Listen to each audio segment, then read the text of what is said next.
భద్రాద్రి కొత్తగూడెం జిల్లా కొత్తగూడెంలో trade union centre of India జిల్లా ప్రథమ మహాసభ ఉర్దూ ఘర్లో నిర్వహించారు.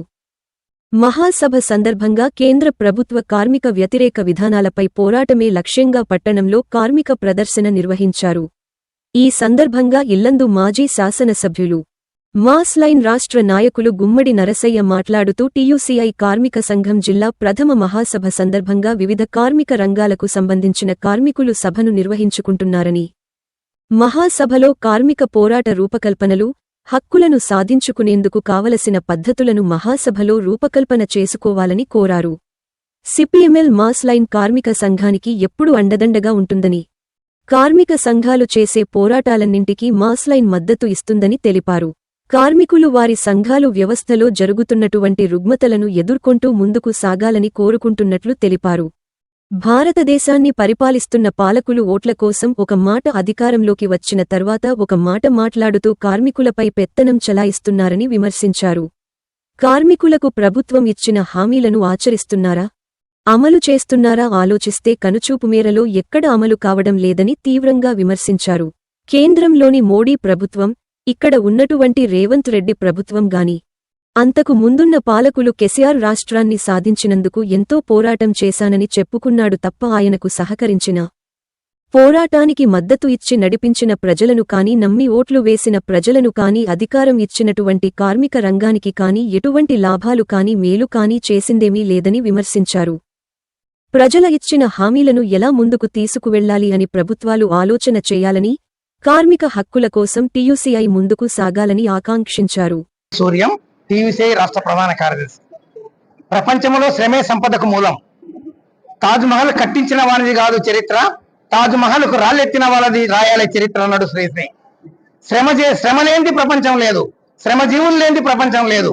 కానీ తాజాగా ఈ మధ్య కాలంలో భారత అత్యున్నత న్యాయస్థానం సుప్రీంకోర్టు అడ్డగోలుగా వ్యాఖ్యానించింది. చాలీచాలని జీతభత్యాలతో జీవిస్తున్న మానవునికి కొన్ని సంక్షేమాలు ప్రభుత్వాలు అమలు చేస్తుంటే ఉచితాలు అనుచితమని మాట్లాడుతుంది. అంటే వాళ్ళకి ఇస్తున్న పెన్షన్ అనుచితం, గ్యాస్ ఇవ్వరాదు, బస్ ప్రయాణం చేయరాదు, ఎలాంటి ఉచితాలు ఇవ్వరాదు అంటుంది. కానీ వాళ్ళ జీతభత్యాలు ఎంత? 10,000 నుంచి 15,000. ఒక జడ్జి ఆత్మహత్య చేసుకోవడం లేదు, ఒక పర్మనెంట్ ఒక ఉద్యోగి ఆత్మహత్య చేసుకోవడం లేదు, ఒక ఐఏఎస్లు ఐపీఎస్లు ఆత్మహత్యలు చేసుకోవడం లేదు. రైతులు ఆత్మహత్యలు చేసుకుంటున్నారు, కాంట్రాక్ట్ కార్మికులు ఆత్మహత్యలు చేసుకుంటున్నారు. ఈ మధ్య కాలంలోనే ఆర్టీసీలో రిటైర్మెంట్ అయిన 2 భార్యాభర్తలు దంపతులు ఆత్మహత్య చేసుకున్నారు. వాళ్ళ పెన్షన్ ఎంతనో తెలుసా? వాళ్ళ పెన్షన్ 2,000. అంటే ఈనాడు రాష్ట్ర ప్రభుత్వం 4,000 వరకు పెన్షన్ ఇస్తుంది. 2,000 40 ఏళ్లు పనిచేసి ఉద్యోగ విరమణైన కార్మికుడికి, ఒక ఆర్టీసీ కార్మికుడికి బతుకు భద్రత లేక ఆత్మహత్యలు చేసుకుంటున్నారు. ఇలాంటి శ్రమజీవులుండే ఈ దేశంలో ఉచితాలు, కొన్ని సంక్షేమాలు అమలు చేయడం సుప్రీంకోర్టుకు గిట్టదా? ఒక జడ్జి ఆత్మహత్య చేసుకున్నాడా? జడ్జి జీతం ఎంత? జడ్జి జీతం 2 లక్షలు 3 లక్షలు. ఒక సామాన్యుని జీతం ఎంత? 10,000 నుంచి 15,000. చాలని జీతాలు జీవిస్తున్నారు. 50,000 జీతం తక్కువ కాకుండా అందరికీ ఇవ్వండి, సంక్షేమాలు బంద్ చేయండి. ఇది ఆలోచించాలి జడ్జి. అట్లా ఆలోచించకుండా ఉచితాలు ఇవ్వడము అనుచితమని మాట్లాడడం, ఆ అనుచిత వ్యాఖ్యలు సరైనవి కాదని మా టీయూసీఐ తరఫున కోరుతున్నాం. ఈనాడు రాష్ట్ర ప్రభుత్వం గాని, కేంద్ర ప్రభుత్వం గాని కార్మిక వర్గానికి తగిన వేతనాలు అమలు చేయాలి. ఒక మానవుడు జీవించడానికి సరిపడే వేతనాలు ఉండాలి. అందరినీ పర్మనెంట్ చేయాలి. అన్ని రంగాల కార్మికులకు సంక్షేమాలు అందించాలని మేము డిమాండ్ చేస్తున్నాం. ఇవాళ భారతదేశాన్ని లేదు తెలంగాణ రాష్ట్రాన్ని పరిపాలిస్తున్నటువంటి పాలకులు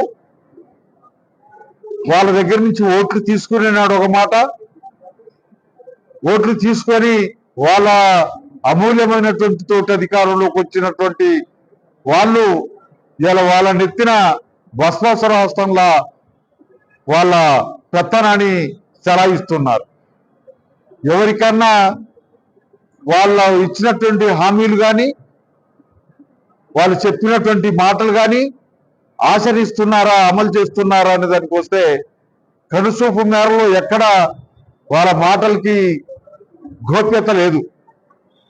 సెంట్రల్ గవర్నమెంట్ కానీ, రాష్ట్ర గవర్నమెంట్ కానీ, నరేంద్ర మోడీ కానీ, ఏడున్నటువంటి రేవంత్ రెడ్డి కానీ, అంతకు ముందు ఉన్నటువంటి నరేంద్ర మోడీ మళ్ళీ ఇప్పుడు దేశంలో ఉన్నాడు. ఈ రాష్ట్రంలో ఇంతకు ముందున్నటువంటి కేసీఆర్ గారు ఏమన్నా చేశాడా అంటే, ఆయన రాష్ట్రాన్ని సాధించినందుకు నేనంతో పోరాడినా అని చెప్తున్నటువంటి టైంలో ఆయన కోసం ఆయన మాట్లాడుకున్నాడు తప్ప ఆయనకు సహకరించినటువంటి ఆయన పోరాటాన్ని నడిపించినటువంటి ప్రజల్ని కానీ ఆయన్ని నమ్మి ఓట్లిచ్చి అధికారం ఇచ్చినటువంటి ఈ కార్మిక రంగానికి కానీ ఎటువంటి లాభాలు కానీ ఎటువంటి మేలు కానీ జరగలేదు అనేటువంటిది. అందుకనే ఓటిచ్చేనాడు కానీ నమ్మేనాడు కానీ పొరపాటు జరిగితే జరిగింది కానీ బతుకంతా ఎట్లా బతకాలి, బతుకుని ఎట్లా ముందుకు సాగించాలి అనేటువంటి విషయంలో ఇప్పటికైనా అప్రమత్తతగా ఉండి మరి ఆచరణలో వాళ్ళ విధానాలని ఎదుర్కొంటూ హక్కుల్ని సాధించుకోవటానికి ముందుకు సాగాలని చెప్పి కార్మిక సంఘం అయినటువంటి సిఐని మేము కోరుతున్నాం. ప్రజల్ని కూడా ఆ సంఘం నాయకత్వంలో ఉండాలని చెప్పి ఆ సంఘాన్ని బలోపేతం చేసుకోవాలని, ఆ హక్కుల సాధనకై పోరాడుతున్న ఆ సంఘాన్ని ముందుకు తీసుకోవాలని చెప్పి కోరుతూ సెలవు తీసుకుంటాం.